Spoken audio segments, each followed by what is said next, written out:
Suman TV presents moms కిచెన్కి స్వాగతం. నవరాత్రి నైవేద్యాల్లో భాగంగా ఈరోజు ఏం నైవేద్యం చేస్తున్నారో రమగారిని అడిగి తెలుసుకుందాం. రమగారు, ఈరోజు నైవేద్యం ఏంటి అమ్మవారికి? అల్లపు గారెలు చేద్దాం. ఓకే. మామూలుగా మనం మినపప్పు తోటే చేస్తాం ఎక్కువగా ఈ పండగ రోజుల్లో. మినపప్పులో మామూలుగా వడలు వేసుకునేటప్పుడు మనం ఏం చేస్తాం, అల్లము పచ్చిమిర్చి వేస్తాం కదా. అవునండి. పచ్చిమిర్చి తక్కువ, అల్లం ఎక్కువ. అల్లపు గారెలు అనే దాని నైవేద్యపు పేరే అది. కొంచెం అల్లం ఎక్కువ వేసి 2 పచ్చిమిరపకాయలు వేసి కాస్త కరివేపాకు జీలకర్ర వేసి వడలు వేసేద్దాం. ఓకే, స్టార్ట్ చేద్దామండి. అయితే మనము ఏది కూడా మెజర్మెంట్స్ చెప్పట్లేదు రమ్మగారు. అవును, మీరు అందాజుగా మీ అలవాటు ప్రకారం మీ చేతి తీరు ప్రకారం చేసేస్తున్నారు. మరి చూసే వాళ్ళకి ఏమన్నా అవసరం పడుతుందేమోనని నాకు అనిపించింది. ఏమంటారు మీరు? అంటే ఇప్పుడు గారెలకి మెజర్మెంట్ ఎట్లా ఉంటుంది, మనం మన ఇంట్లో అవసరాన్ని బట్టి, మన వెసులుబాటు బట్టి, మన ఇంట్లో మెంబర్స్ ని బట్టి 1 గ్లాసా 2 గ్లాసులా చేస్తాం. ఇప్పుడు అందులో వేసే ఉప్పు కానీ అల్లం పచ్చిమిర్చి కానీ కొలత కాదు, అందాజుగా వేయాలి. వంట కొలతతో చేసి దాన్ని వంట అనరు. కొలతతో చేయకూడదు, కొంచెం అలవాటుగా చేస్తుంటే తెలుస్తుంది. ఇదిగో మన దగ్గర 1 గ్లాసు మినపిండి ఉంది. గ్లాస్ మినపప్పు వేస్తే చిన్న గ్లాసు, టీ గ్లాస్ కూడా పప్పు అనుకో, టీ గ్లాస్ పప్పు. సో ఇందులో ఏం చేస్తాం మనం, 1 ఇంట అల్లం, ఒక 2 ఇంచెస్ అల్లం ముక్క, 2 పచ్చిమిరపకాయలు వేస్తే అది ఇందులో కలిపేసుకోవాలి. నేను అల్లం పేస్ట్ చూపిస్తాను చూడు మీకు. కొంచెం ఘాటు తగులుతుంది అంటారా? తగులుతుంది. ఇదిగో అల్లం ముద్ద వేసాము ఇందులో. దాంతోపాటు కొంచెం జీలకర్ర, కొద్దిగా 1/2 టీ స్పూన్ అనుకోండి జీలకర్ర.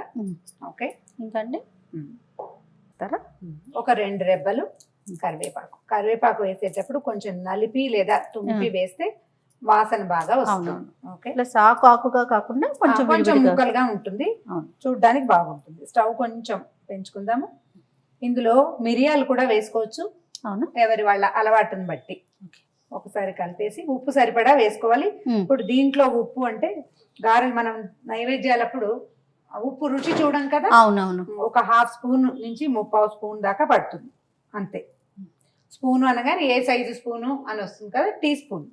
సాధారణంగా రమ్మగారు మనందరికి అలవాటు ఉన్న పనే కదా ఇది. అవును, లెక్క మెజర్మెంట్స్ స్పూన్ లెక్కలు ఇవంతా అవసరం లేదేమో. అంటే ఇప్పుడు పాకంతో చేసే అరిసెలు వాటికి తప్పకుండా కొలతలు అవసరం. పచ్చళ్ళు వస్తువు పాడైపోతుంది. అవునవును, ఇవి కొంచెం ఒకసారి చేసి మనకు తెలుసుకుని ఉప్పు తక్కువైతే నెక్స్ట్ టైం కొంచెం ఉప్పు ఎక్కువ వేసుకోవాలి. అసలు కొలత చూడకుండా చేయటమే చేతొచ్చిన పని అన్నమాట.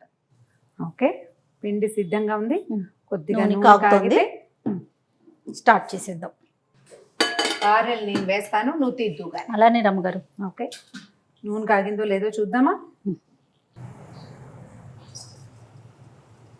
ఇంకొక నిమిషం ఆగాలి. ఇట్లా వేయగానే సుయ్యని వస్తే బాగా కరెక్ట్గా ఉన్నట్టు. ఇప్పుడు ఇంకొక నిమిషం ఆగాలి. మామూలుగా గారెల్ని మనం చేత్తో వేసుకుంటాము లేదా ఏదైనా కవర్ మీద, మన విధానాన్ని బట్టి. ఇంకా ఇందులో మామూలుగా అయితే ఉల్లిపాయలు లాంటివి వేసుకుంటాం, నైవేద్యం కాబట్టి మనం అలాంటివి ఏం వేయటం లేదు. మీలాంటి ఎక్స్పర్ట్స్ ఇట్లా చేత్తోనే వేసేస్తారు. అంటే ఎక్స్పర్టైజ్ అనద్దు దీన్ని, అలవాటు. ఏది చూస్తామో అది అలవాటు. చిన్నప్పుడు మేము కూడా అలాగే ప్రాక్టీస్ కదండి వేసేవాళ్ళం. రమ్మగారు, మనము అల్లపు గారెల గురించి వీడియో చేసాము, మనం అమ్మవారి నైవేద్యాల్లో మనం మాట్లాడుకున్నాము.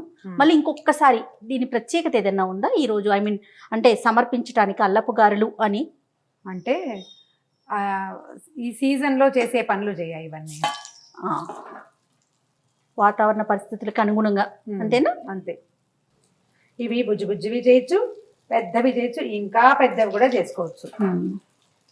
చిన్న వేసి చూపిస్తాను చూడు మీకు.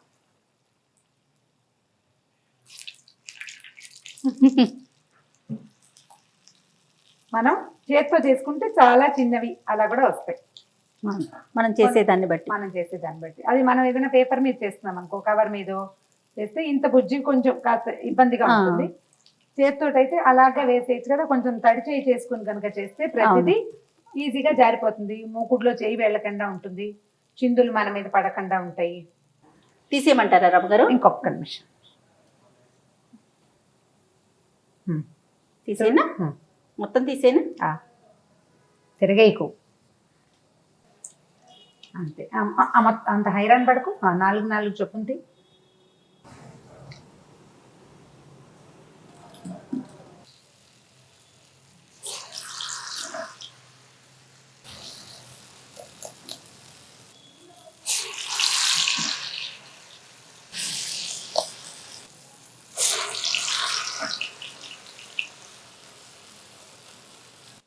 దుర్గాదేవి గుళ్ళో రాహుకాల పూజకు వెళ్తుండేదాన్ని నేను. రాహుకాలంలో మనం పట్టుకెళ్ళి నైవేద్యం పెట్టేవారు. ఓకే. అయితే ఎక్కడండి? దానికోసం అమీర్పేటలో. అయితే నేను ఇవే ఇంకా ఇంకా చిట్టి చిట్టివి తీసుకెళ్లేవారా ప్రసాదం? ఒక బాక్స్ నుండి అందరికి ప్రసాదం ఇవ్వడానికి వీలుగా, మళ్ళీ ముక్కలు చేసి ఇవ్వడానికి వన్సొప్పక అనమాట. అవును. చాలు.